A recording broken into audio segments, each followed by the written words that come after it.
Hi, and welcome back to Stuff About Tutorials. In today's video, we are going to talk about on how to see events on Facebook. Maybe you wanted to know events on Facebook, but you don't know how.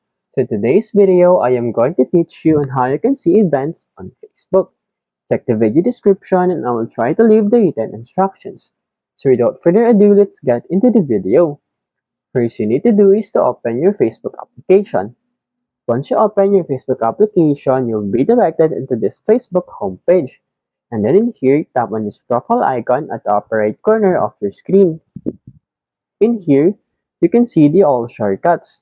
Under the All Shortcuts, you'll see here the events. Tap on these events.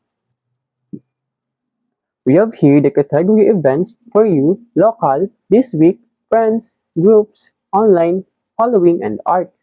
For example, you want to see events that based on art, tap on this art. As you can see, here are the events based on art.